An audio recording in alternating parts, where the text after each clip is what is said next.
I was getting into money laundering cases like never before. There was a case where I just happened to be at the right airport at the wrong time and arrested a guy who had been arrested a couple times before for narcotics, seized his plane, worked with some investigators, and we ended up with a 276 count money laundering case against this guy. And the guy had assets all over. And I ran into him 7 days after my third child was born. And we'd left the house just once and ran into this guy at the same gym where my wife was working. And he didn't make like threats, but he made a scene. And I called the prosecutor and she's like, well, probably not going to be able to do him on these seizures, but if you get into his bank records, I bet we could do a money laundering case. And 276 counts later, I had a death threat in that case.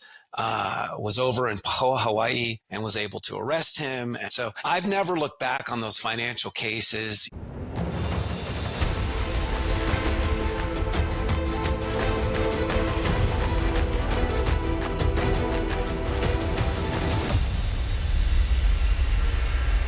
Hey, everybody. Welcome back to this week's episode of Game of Crimes with Murph in the Morning. I'm Murph, your host. Thank you so much for coming back every week. I appreciate your loyalty, and I hope you enjoy the guests we're bringing on. And today we've got another stud guest out here. You see this young man on the screen here. He's a retired 25-year veteran of the Drug Enforcement Administration, a special agent. This is David. I'm going to tell you just a little bit about him. When we were talking, the thing that intrigued me, I didn't know David on the job. He's, as you can tell, he's a little bit younger than me. But what intrigued me as we talked is his background in financial investigations.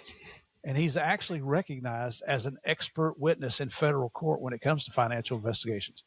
You folks that know me that come back every week, you know I can't even balance a checkbook. So we might have a little trainer course at the end of the presentation here on how to do that, but we'll see how this goes. But David Tyree, welcome to the show, brother.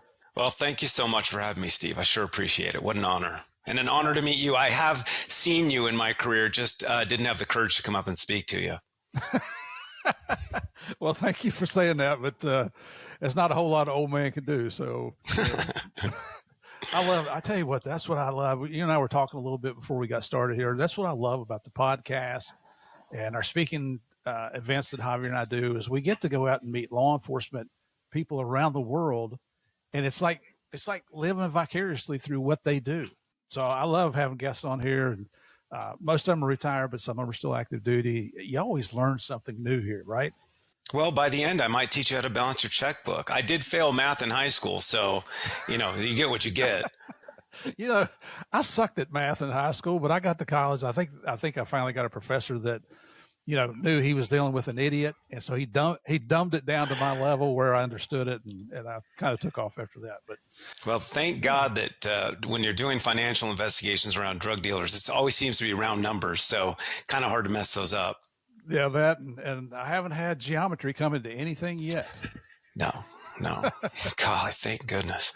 So, but you can tell, folks, we're going to have a good time here with David today. And I hit him up last night. I said, hey, we got this section on the podcast called Small Town Police Blotter. And would you mind reading one of the stories? David's out in Colorado. You folks know I'm in Florida. And he didn't hesitate. Oh, no, I would never hesitate. You could ask me to read. You could ask me to probably read anything, Steve, and the answer is going to be yes. My own obituary, whatever you need, I'll do it. Oh, man. My head's going to start getting bigger, and it's not going to fit on the screen by the time we finish this recording. So, but we have a little disclaimer we read. You folks know this is a story about crime. We talk about bad people. We talk about bad people doing bad things to good people. Now, we take our stories very seriously here, but we never want to miss the opportunity to have a chuckle at the expense of some of these dumb and funny criminals that are out there. And that's exactly what we're going to do here for the next few minutes. So, David, if you would, go ahead, brother, with your story there from Colorado. Sure. Thank you, Steve. So this is from November of 2024. And the headline reads, Colorado police looking for suspects who put up profane traffic signs. So the article reads as follows. Police in Colorado are now looking for the suspect who put up profane traffic signs. Some find it hilarious, but the police are not finding it funny. Someone has put up at least 4 profane traffic signs in Boulder, Colorado, trying to get people to drive safer. Using profanity shows how serious they are about trying to get people to slow down. However, law enforcement says that person could be charged with criminal tampering if they're found. If you didn't know any better, you'd think these signs were official. They look legit, and you can't tell that they don't belong there. These aren't some handwritten sign on cardboard. Their signs say different things, including, quote, "Get off your damn phone," end quote. Also, "Don't kill any kids today," and "Slow the F down." Wow. I love it. I love it. Right. Send the message. So, according to the local news, transportation staff for the city of Boulder were dispatched out to the city streets to remove illegally posted traffic signs in at least 4 locations. Boulder Police Commander Darren Fladung said, "I'm guessing that this is a concerned citizen that is kind of fed up with the behavior they're seeing in their neighborhoods or other neighborhoods." So I definitely appreciate the gesture behind what they're intending to do. But again, like I said, it's a crime, and there's other means people can take to try and let us know of these behaviors. Sounds like these signs weren't easy to remove either. Reports say the transportation department had to find a special tool to remove the signs from the posts they were actually attached to. Boulder police said they're currently investigating the incident as criminal tampering, and anyone with information on the matter is asked to call the non-emergency dispatch. That's the end of the article. Can you believe it? You know what? I've always wondered what somebody should come up with something that you could put in your car that would send a message to the driver behind you or beside you, like giving them the finger or get out of the way or something like that. And now you can get those, but I never thought about putting these signs up. You know, and if we're going to do it on the streets, I'd like to see them at airports, specifically on airplanes. I mean, I noticed they're still teaching people about seatbelts. Why aren't we training people how to get on and off the plane? It's a nightmare. And I would love to have expletives in that training, by the way. I think it would make it really effective. Oh, yeah. Yeah. You can tell that's a veteran flyer talking there because I have the same concerns. But you know what? The part of the story where it talks about they had to get a special tool to take those signs down, that tells you right there it's probably somebody associated with the auto industry, because every year when they put it on a new car, they create new screws that you got to go buy a whole new tool to work on your car. Yeah. So anyway, I love that. I thought that was hilarious. I like those signs. Well, I'm down in Boulder quite a bit, and I wish I would have seen one. I would certainly next time I'll take a picture and send it to you. That'd be great. That'd be great. So thank you for playing along with us there, David. Sure. So, folks, you know I'm in Florida, so I've got another Florida man story here for you. Actually, it's 2 Florida men at this time, and it comes from a county that we have the utmost respect for here in Florida, and that's Polk County with Sheriff Grady Judd. If you don't know who Grady Judd is, Google him. He's got his own list of sayings that will make you roll on the floor, I promise you. You know, one of these days we may just do a show on Grady Judd's sayings because he is in your face. He doesn't care. He will tell people, you come to my county, you commit crime, you pull a gun on my deputies, we will shoot you. We will shoot you a lot. We will shoot you so much that they'll be able to read a newspaper through your body. Things like that. So no nonsense man here, but here's the story from Polk County this time. 2 Florida burglars took teamwork to the next level when they called 911 asking for help moving stolen items from the house they were robbing. Hey, law enforcement full service. According to deputies, the pair broke into a home and decided the best way to transport their haul was to involve the authorities. When officers arrived, the woman also asked, "Hey, can I have a ride to the airport? Because I want to go spend the weekend in New York City." The deputies not only helped the suspects move the belongings, but they also secured them with a free ride to jail. The duo now faces burglary charges, proving that sometimes calling 911 is not the smartest way to solve your problems. Deputies did help them with their belongings and did give them a ride, but it wasn't to the airport. It was to the Polk Pokey. That's got to come from the sheriff himself. And they are welcome to stay there all weekend long. The Polk Pokey is much better than New York anyway, read the sheriff's office Facebook post. I got to tell you, man, first of all, it's amazing what criminals think they can get away with. I mean, that's like calling and saying, "Hey, somebody stole my dope," or "I bought dope and it was sham." I mean, there's just so many stupid things that are going out there. But calling 911, you guys get the what are we going to call it? The dumbass award of the week for that one. Jeez. All right. So, Dave, thanks again for playing along with that. I know it's kind of silly, but our listeners seem to love it. I've tried to cut it out before, and they asked me to keep bringing it back. So No, it's great, Stephen. It does remind me quickly of a story.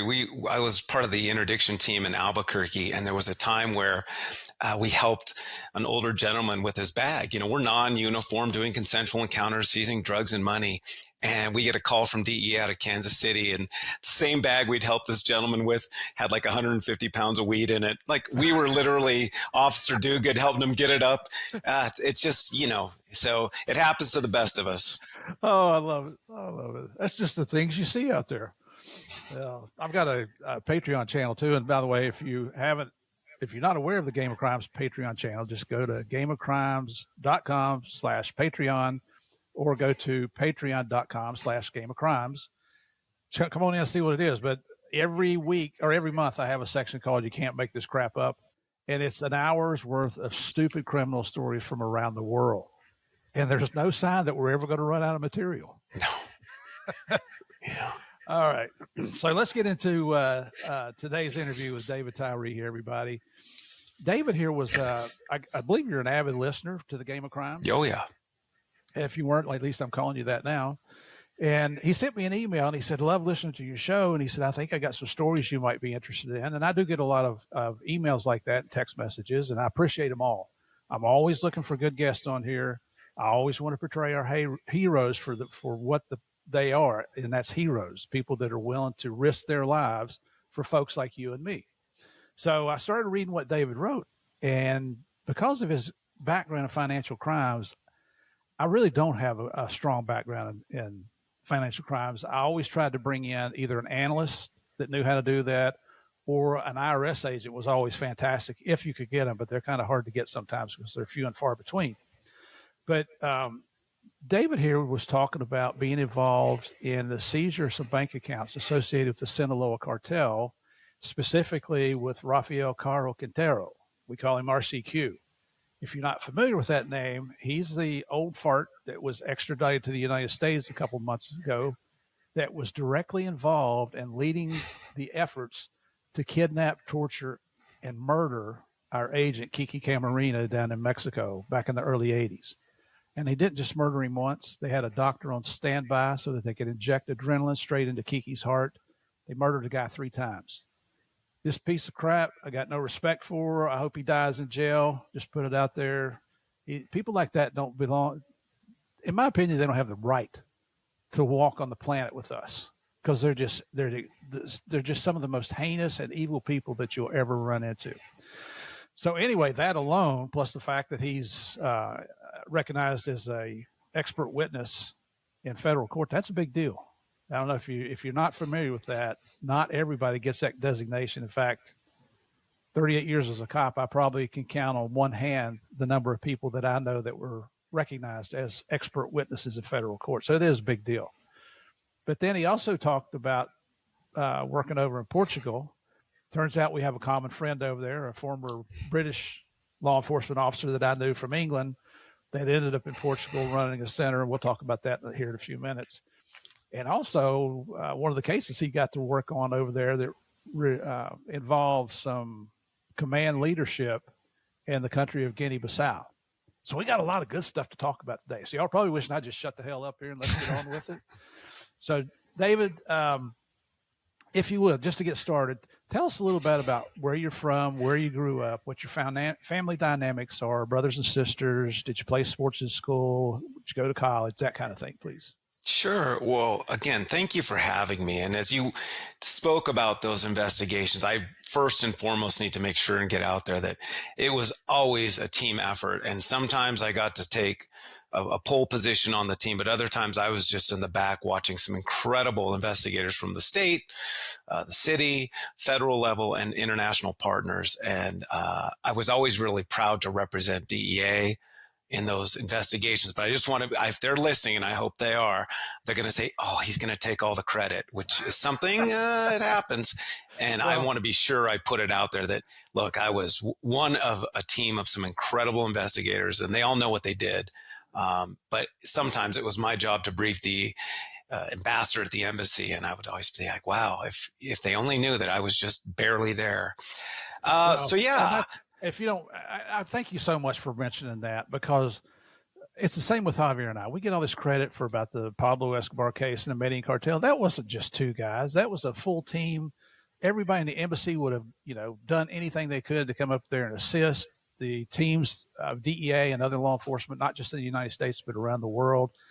Law enforcement is a team player effort. And I appreciate you bringing that up. So all you guys that involved with that, he told me he did it all himself. So, well, we made these shirts at my office in Wyoming, and it just says "One team, one fight." And my vision when I got to promote towards the end of my career, which was probably a mistake, and DEA, I apologize for all I didn't do. The concept was, hey, we are one team as law enforcement because, several different agencies working together. Everyone certainly wants to get recognized for what their efforts were, and, kind of difficult to manage and explain what a good case is. So the concept is, hey, we're one team, one fight, and the fight's against the bad guys, right? It's not against another agency, another department.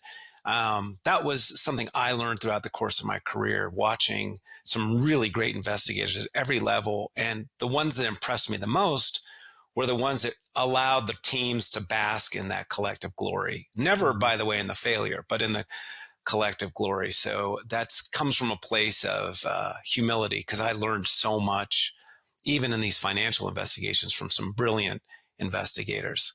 Yeah. So with that background, Oregon native, and I apologize in advance for that sometimes. I went to the University of Oregon, graduated, and took on an internship as a U.S. pretrial services officer. So here I was 21 years old, collecting urinalysis from arrested defendants who were out on pretrial release. And I've got pictures of that if people want them. But in that capacity, for 2.5 years, I worked for judges, basically. Article 3 judges appointed by the president, and then their magistrates. And my role was to report to them before initial appearances and help the judges make a determination whether or not these guys or women should be released pending trial. In that capacity, I got to see all the federal agencies who would bring in these arrestees, and they would contact me to sort of explain their position to make sure the judge heard why these bad guys should stay in jail.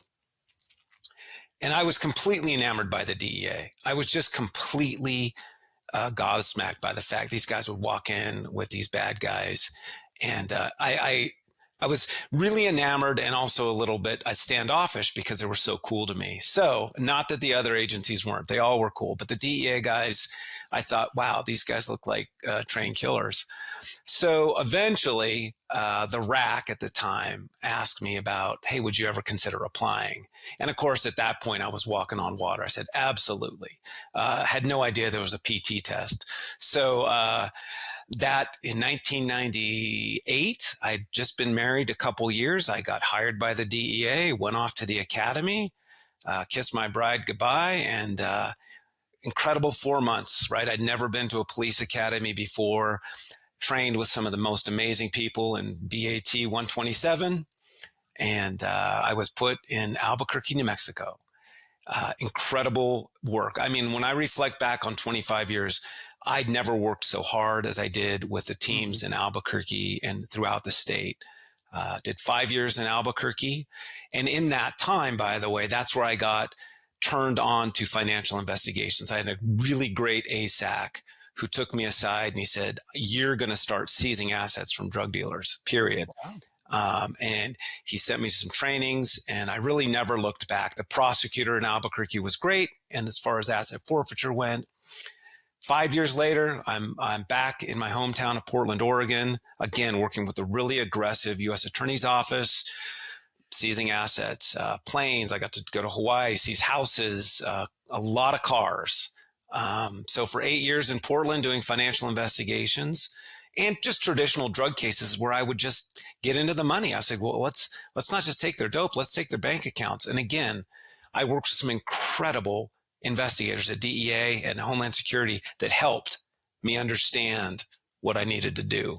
I love that. And I want to back up just a Yeah, second to your academy days. What time of year was it that you went to? Were you in Quantico? I was in Quantico at the real we were commingled with FBI. It was September of 1998. Mm-hmm. So it's a little bit warm.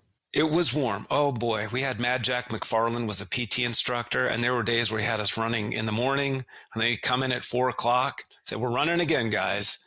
Uh, Best shape of my life, though. I will say, best shape of Yeah. my life. So, So your time at the academy, there's always something funny that goes on that you don't have to mention names. It doesn't have to be you. It could be about anybody, but you got to tell some funny story from the academy. oh boy. All right. Well, yeah, I think the statute of limitations has expired. So there's a couple of them, Steve. One would be there was somebody. So DEA and FBI, we shared 6 floors at the academy. Jefferson Building. Right, commingled. And apparently somebody from the DEA back class would run around and knock on doors of FBI agents who, by the way, I think they get their badge the first day. DEA, we don't get it until we actually graduate from the academy. So Right. there's a little love-hate relationship, a little envious. And so whoever this guy was, I'm not saying it was me, might have been, would knock on doors running around in very revealing underwear that may not be gender specific with a mask, 2, 3 in the morning. Yeah, that to me was really, really funny. And the complaints that came in, to me, it kept us motivated, kept that competition alive. The only other story I've got to tell you is there's a day, and I don't think they do this anymore, where we would get sprayed with pepper spray because for some reason we needed to know what that felt like. Did that happen in your academy class? Oh, absolutely. They put you in the tear gas trailer. And, yeah, I don't think that happens anymore. But at any rate, so we get sprayed. I'd never been sprayed with pepper spray, or not going to admit to it. So you strip down and you're in the shower and you can't see. Well, as your vision returns, you see your classmates, and some of them are in a real panic. One classmate who, God love him, for whatever reason, again, I didn't take, at this point, you're not taking off your clothes. You're just trying to get your eyes clean from water.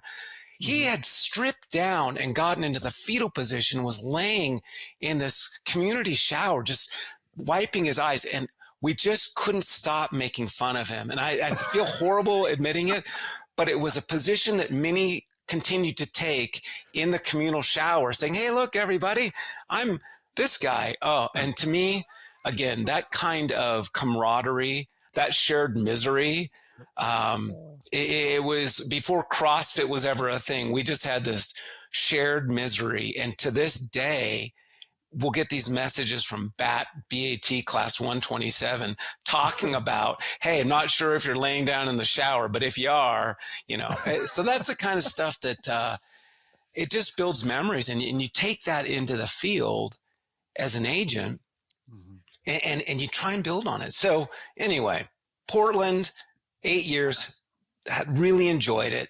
Hometown. Whoa. We're not finished yet. We got to go back.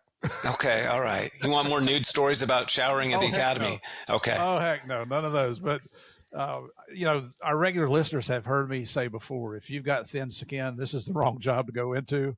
I mean, you just heard a great example there and again, it's camaraderie building. It's not making fun of somebody, which that might sound like, because that guy that was laying in the floor is going to get his turn at you. Oh, and Steve, they did. Yeah. Steve, I am so proud of the skin and the thickening through senior agents. I mean, I was teased for having thin skin, and it's true. Like, I fully admitted it. I got a great story real quick. There, you're on the job. You cannot drink and drive. That's a rule. I think it's 60 days off now, which fire, whatever. Wow. Well, I'm at home and I had a cold, so I took NyQuil. And a senior agent calls me on a case to come out on an interdiction at the train. And I said to this guy, I won't name his name. He knows who he is. He listens to the podcast. I said, "Well, I just drank NyQuil."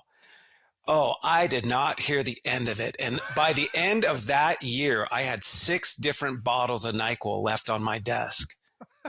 I bet you got some at retirement too, didn't you? I kept that. This is the first time I'm sharing that story, but when you talk about skin thickening, right? And it's really important because it's tribal. And law enforcement is a tribe. And since retiring, I've studied the police culture. And I think there's three motivations, which are power, achievement, and association. And when I think back and I look around my home office, like I've got pictures of all these things we did at DEA, plaques, and these ideas of like, it's the association. And we strive for that because you have power and achievement day one. You're a federal agent with a gun and a badge, and you're in 66 countries. That association is so hard to find in the law enforcement community when there aren't always clear boundaries and definitions about what a good case looks like or what's the flavor of the month at DEA. As you know from whether it's Pablo Escobar or Chapo Guzman or RCQ, or is it fentanyl overdoses? And so I think as an agent, you're constantly having to reevaluate and reassess what your role is and how you personally define what success looks like. Right. It's absolutely a team sport. It's the camaraderie, the brotherhood, the sisterhood of law enforcement, whether it's DEA or it's DEA working with other federal agencies or state and local partners, which quite honestly, I was a local cop for 12 years before I went fed. And I really enjoyed working with the state and locals. And, as long as you were willing to participate and respond when they needed you, if they called you at 2:00 in the morning, you need to be on the road by 2:15. Man, they would roll out the red carpet. They were so accepting. Most of the times, places I worked, they had better surveillance equipment than we had at DEA. Of course, this was years ago. It may be different now, but you're absolutely right, man. And they bring on some former gang members here occasionally, especially biker gangs. And they're called outlaw biker gangs. Stop telling me that they're outlaw motor clubs. They're not motorcycle clubs. They're gangs. But that's your opinion, and that's my opinion, and it's my show, so my opinion is right here, right? I get to have that say so. But it's amazing that they have their gangs, and I'm thinking, do you think nationwide law enforcement is not a gang? It might take us a little longer to get our people together, and we might have our hands tied a little bit by a thing called the Constitution, but we will come out and meet you just about anytime, anywhere, any place. Okay. So, and I couldn't agree with you more. And I think to your point, Steve, to the newer agents, you carry the burden of either cleaning up or reaffirming what the federal government law enforcement role is in your community. I mean, I worked with some of the best and brightest in the Portland Police Bureau, and their hearts were in it, right? They're from that area. They care. And so as a Fed, you have to come in and match that, even though they know your role is somewhat transient, right? Because you can promote or move on or transfer. Probably my best experiences were in Wyoming. The Wyoming State, their Division of Criminal Investigations, they welcomed me in as one of them. And what comes with that is you're representing the DEA, but yeah, like you said, you got to show up. I watched another federal agency and they were so well loved in Wyoming. And I finally said, what is it they're doing that DEA isn't doing? And they said, you know what? When they got to go pull trash, they're out there. Yep. If it's 4 or 5 in the morning. And I said this to some of my colleagues at DEA, and guess what? They were like, we're all in. They just need to let us know. And it was, again, building that relationship through hard work, shared experience. It doesn't always go great, but you still have those shared moments. Like you and I can talk about this stuff all day long. We're 1% of 1%.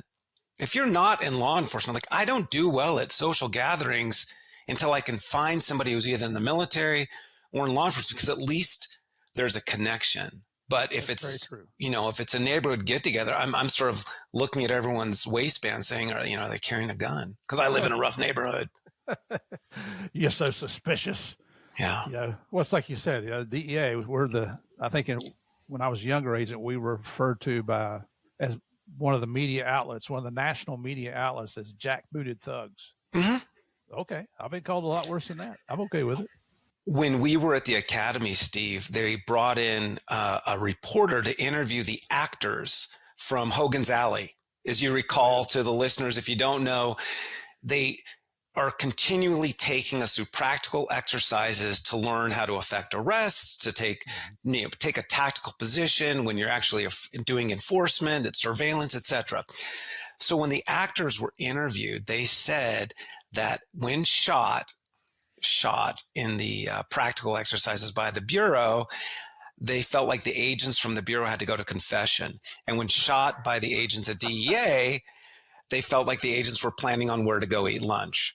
And I thought that's pretty funny as far as the attitude that's imparted to you, right? Because we're all a mirroring behavior. And so when I went to the academy, you're mirroring the behavior of these instructors, and you're learning. What I learned and what I've taken through my career was don't quit, don't give up.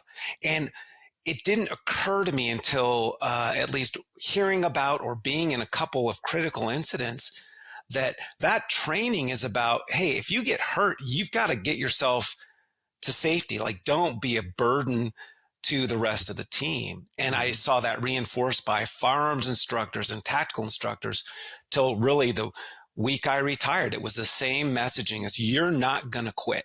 You are going to survive. You're going to do what it takes. And that mindset has served me both professionally and certainly personally. That don't quit attitude. It's a gift that I'd love to give it on to my kids. I don't think I can unless they join federal law enforcement. No, you can. It applies to any situation. And, this is Murph's opinion on this, but, we have our books, and people will ask us to autograph one of our books, and I said, what would you like me to put in it? I'll just put anything in it. The go-to phrase is never give up, regardless of the situation. It doesn't have to be law enforcement. It doesn't have to be military. You could be, I don't know, trash collector. You could be a corporate employee. Any role that's out there, there are challenges. So if you're going to do the job, do it with a passion. It makes life a whole lot more interesting and a lot more fun to go to work if you do it that way. If you don't like your job, go find a job you like. Don't sit around and bitch about it and make everybody else miserable. But when you're faced with those challenges, take that challenge head on. You may not know how to do it, but if you ask around, you might find somebody that does know how to do it, or sit down and think about it. Do a little research. But whatever you do, don't ever give up.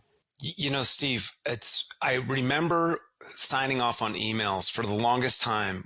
And maybe normal people do this, but in law enforcement, it was always stay safe. Yeah. Right. I changed it at one point, probably in 2020, and I started saying stay dangerous, because I realized safe is kind of boring when you think about it. Like, no one's watching the movie about, hey, that looks really safe. And when I say stay dangerous, I don't mean reckless.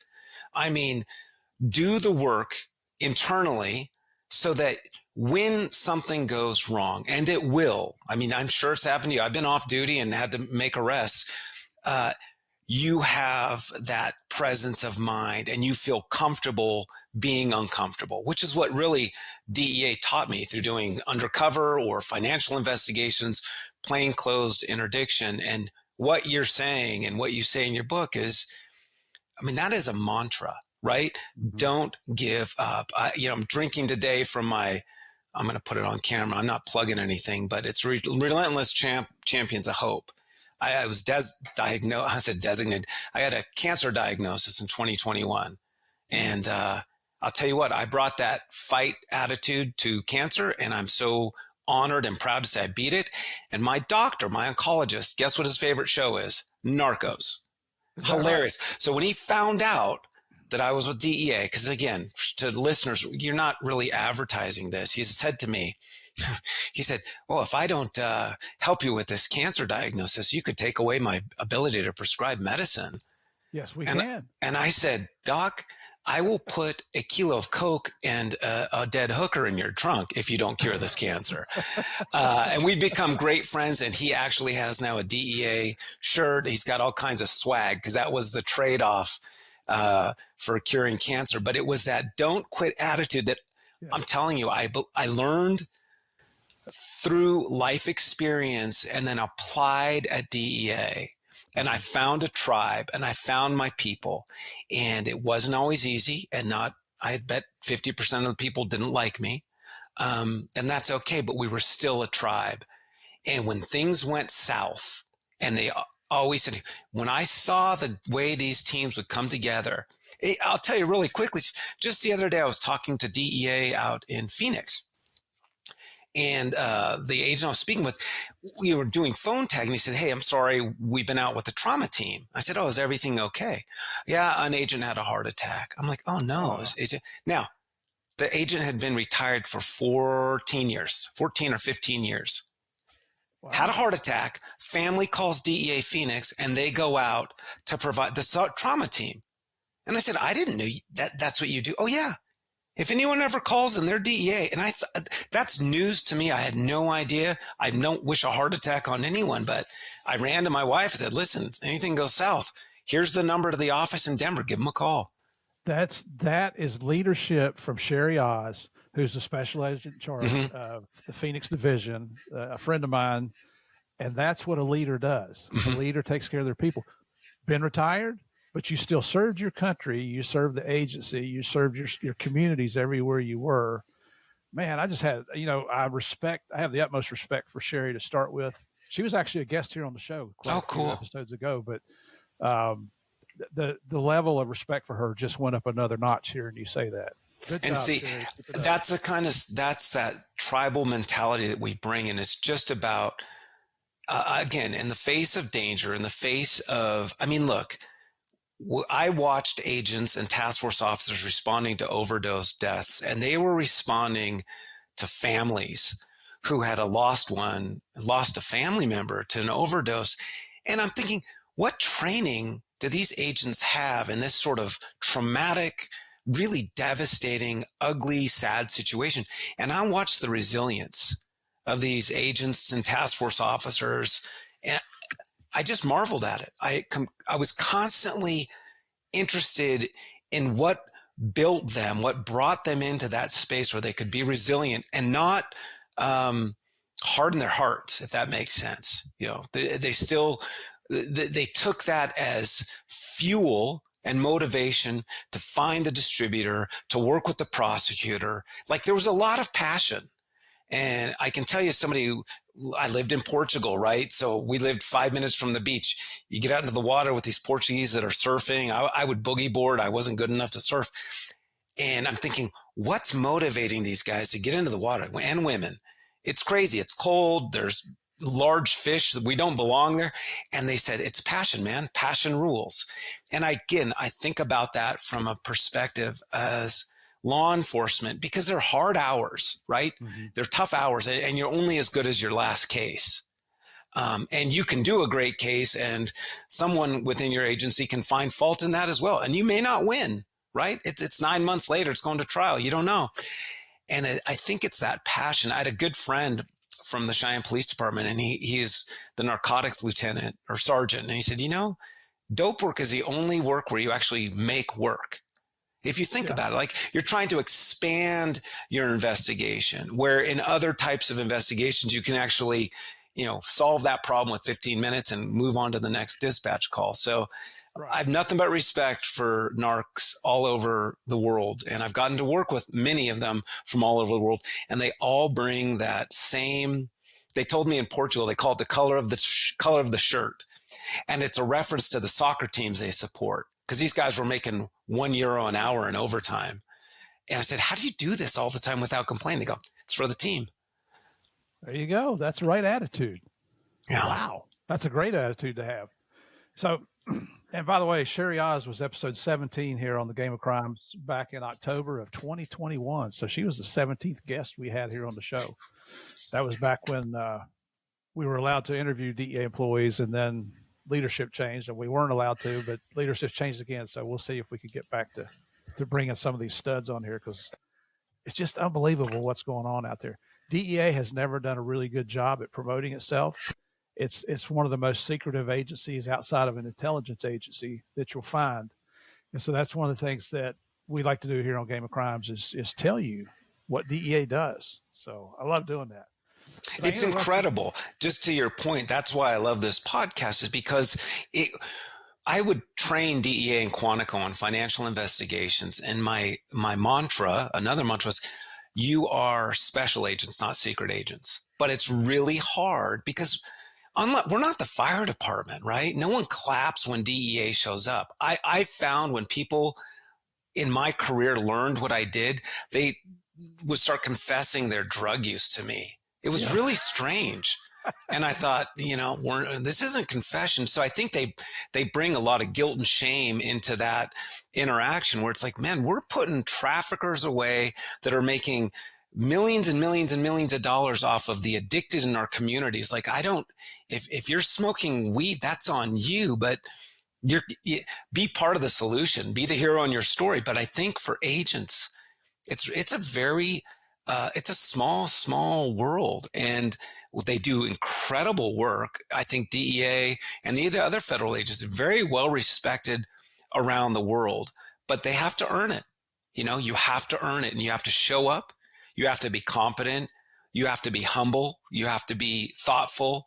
And it's tough. It's a tough world. I always say, you're staring at the belly of the beast, and you got to be careful because the beast you may become.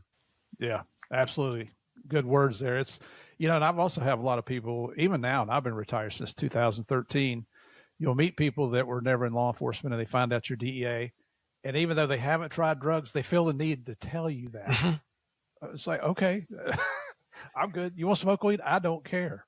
I don't smoke it. I've never smoked it. I never will. Please don't do it around me because it stinks. Yeah, I wasn't cool enough to get offered drugs in high school, so I don't know what it's like either, but I hear people talk. I mean, I'm in Colorado, and it's legal here, and it stinks, and that's just my point. I don't judge others if they want to do that kind of stuff, but it is weird that they'll want to come and tell you that stuff like you're a therapist.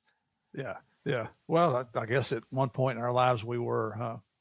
Maybe. But I interrupted you. You were talking about, I think you had gotten to Portland.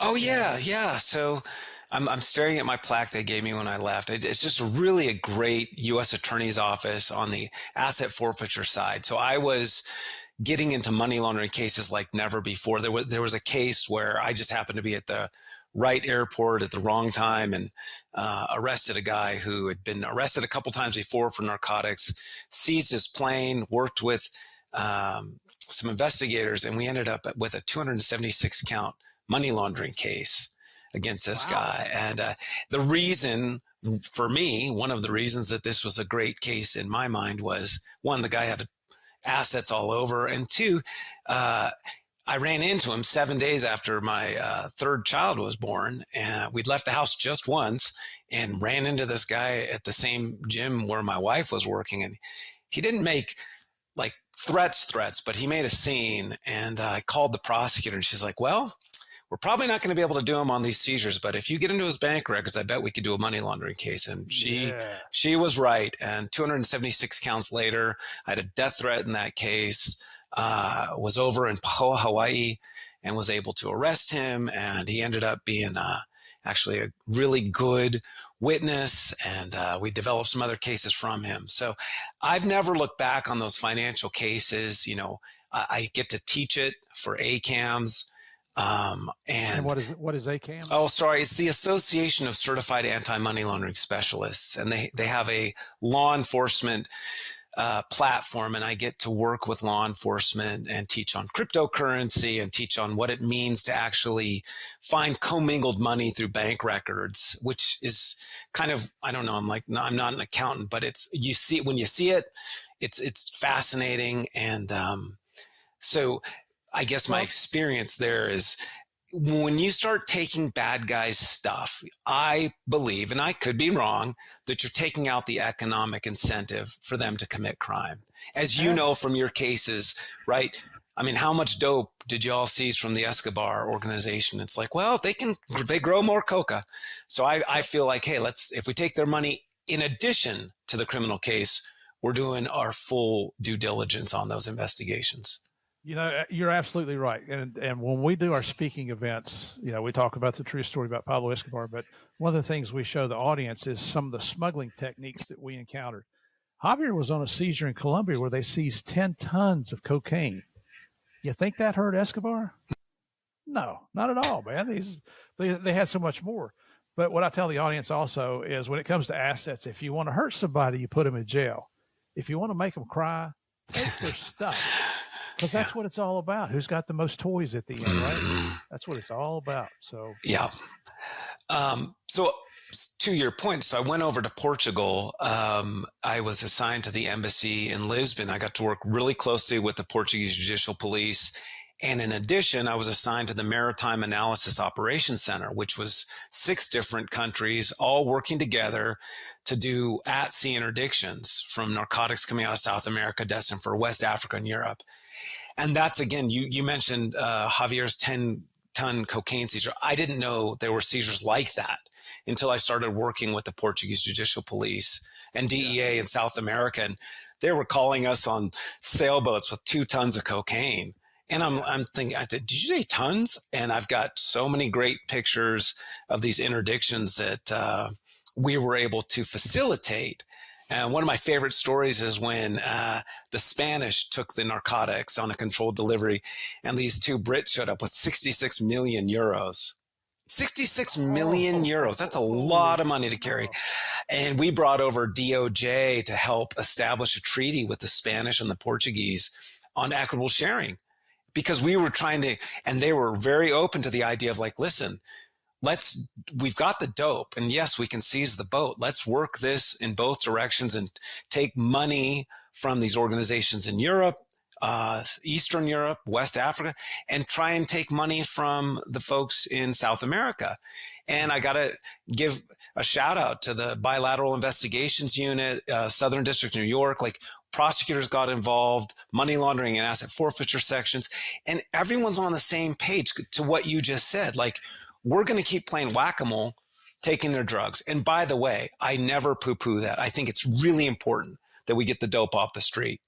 Yep. And I also feel like when I look at in my own life, what's destroyed an organization was taking their money. And I'm not talking about a criminal organization, but you can think about stores that maybe existed that don't exist anymore, or platforms, even on social media, that someone else came in with a better platform and basically took the money from the other platform, and who won. And I think the battle is for the hearts and minds of our communities, and if traffickers are making money off the addicted, then who better than law enforcement to send a message saying, no, we're not going to allow this to happen. And I continue to get to speak with those that are in recovery, and they say the same thing. No one wanders into addiction, right? It happens over time. And then they're making attempts to obfuscate their money and figure out how to get narcotics. Like, who wants to live like that? And my issue is you're not going to make a profit off that. Not when I was at DEA. That was my goal. It's like, well, you're not going to I grew up in an addicted home. Thank goodness for recovery. That's what drove me to DEA. Mm-hmm. And I just want to point out one thing to go along with that. Addiction is not limited to a specific group of people. It hits everybody. It hits every family. And I've said this in a lot of places where we've spoken, where Javier and I've had the opportunity to speak to different audiences, from blue collar workers to white collar workers to corporate events to politicians. If you think that drug addiction, that's not in my family, you need to take a closer look, or at least in your circle. Maybe not your immediate family, but look at your cousins and aunts and uncles and those people within your family. I can almost 100% guarantee you it is. And in your circle of friends, you don't know that there's addicts because they're functioning addicts. Mm-hmm. But it touches everybody in the United States. And to get on my soapbox here just for a second, we need to continue the enforcement, because our country has become so permissive, where we want to let anything, you want to use smoke dope, you want to do heroin, you want to do cocaine, methamphetamine, whatever your drug of choice is, that's okay. We'll take care of you. Well, you know what? I had a guest on last week, you heard, Ed Calderon, who was a Mexican police officer, who I've had on before. And it was a catch-up interview down in San Diego when I was out there earlier this year. But one of the things he pointed out is how the rest of the world looks at the United States as if we're some kind of a joke, because we facilitate drug usage through giving out clean needles, or yeah, go do what you got to do. And then we're going to take care of you. We're going to give you a place to stay. And then you go out and do it again. You know, you folks that listen regularly, you know, I'm not a dove. I'm a hawk when it comes to this kind of stuff. What we're doing is not working. We still need the enforcement because we need the physical protection of our law enforcement partners, our heroes out there that are willing to put themselves in front of danger to protect us. But, and you've heard me say this before also, Javier and I are big advocates of education at the youngest possible age. It's not working. What we're doing now is not working. We've got to find another way to do this. Do I have the answer? Brother, let me tell you, I wish I did, because I would have editors taking care of my podcast. I wouldn't be working, 60, 80 hours a week on this podcast trying to keep things running, because you'd be a millionaire if you could come up with that answer. Well, I'd like to get that $1 million, Steve. So here's my idea. No, this is a true story out of Wyoming. So had a really high suicide rate with adults, believe it or not. And the attorney general came and said, listen, I know you're doing demand reduction in the schools, which I was. I was the guy going out to the schools talking about sort of why are people using drugs? Because these kids can Google anything. You're not going to scare them away from narcotics. But I sort of talked about problem solving, because when you're 13 years old or 15 years old, narcotics becomes a solution. If you don't feel good about yourself and you're in pain, right? That's why people use legal drugs. A doctor, if you're in pain, they're going to give you narcotics. So I spoke with the attorney general. What we did, and I think we were the only state at the time to do it, I brought in mental health resources to speak to kids after I did here's what drugs do to your brain, right? Your brain produces dopamine. These narcotics actually accentuate that dopamine release until you stop using them. Then you start using the drugs to feel normal, right? That's sort of addiction. And I said, and they'd say, well, what do you do? And I was like, I drink heavily. That's a joke. I said, no, I have healthy, I have some problem solving skills in my own life, whether it's taking a run or going to the gym or journaling. Like, I was open about that stuff, but I also am not an expert on alternative resources that have been tried and true. So we brought in these mental health counselors who came and spoke in conjunction with me and gave these students, as you said, an education about healthy alternatives. And this is with the advent of fentanyl and people trying opiate pills thinking it's from a doctor, it's a Vicodin, and lo and behold, they're overdosing and they're dying, because if you've ever had an opiate during a surgery, you need oxygen. It stops your heart. So we were out making not just a ploy for drugs are bad, so therefore avoid drugs. Drugs seem to be a solution in this country if you're experiencing any kind of pain. I don't know anybody that's an addict in recovery who said, no, this was my plan. I all along, I just wanted to be a burden to my family. So the idea was, what are some healthy alternatives we can provide? And I felt it was far better for mental health resource providers who actually are in this providing therapy to speak about that versus, David Tyree, DEA agent. I hope that makes sense, because it was that public-private partnership, and the feedback I felt was incredible. We'd have lines of kids coming up and thanking us for providing some resources other than just saying drugs are bad. Okay. We gave them some alternatives. And I mean, we had students coming up admitting to their own addictions, which again, having those resources on site, you said it yourself, Steve. I think education, knowledge is power when you know what to do with that knowledge. So providing resources, and lastly, I'll say, I think there's a lot of guilt and shame that accompany addiction. And as a society, we probably need to work through that and give people sort of that gimme to get back and reinvent themselves. That's just my lived experience, knowing some addicts who are on the other side, and what they speak about the most when they relapsed was the guilt and shame they felt around their addiction. And I'm not an addiction counselor. I just kept hearing that same message. And I would just say, look, man, you're enough. Yeah, you're an addict, you're in recovery, you relapse, but you're enough, you're whole. And I think people need to hear that. Also in law enforcement, we all need to hear that. Hey, you're enough, and you're whole as you are. And we're all full of mistakes and we're all broken. And it's, what do we do with that brokenness? What do we do with that makes us effective, right? Versus sitting in guilt and shame and scarcity all the time and never getting out of that cycle. Yeah, I agree with you 100%. And I think that's one of the smartest things I've heard anybody talk about doing, because it's like you said, police officers from all different agencies come into schools and say drugs are bad.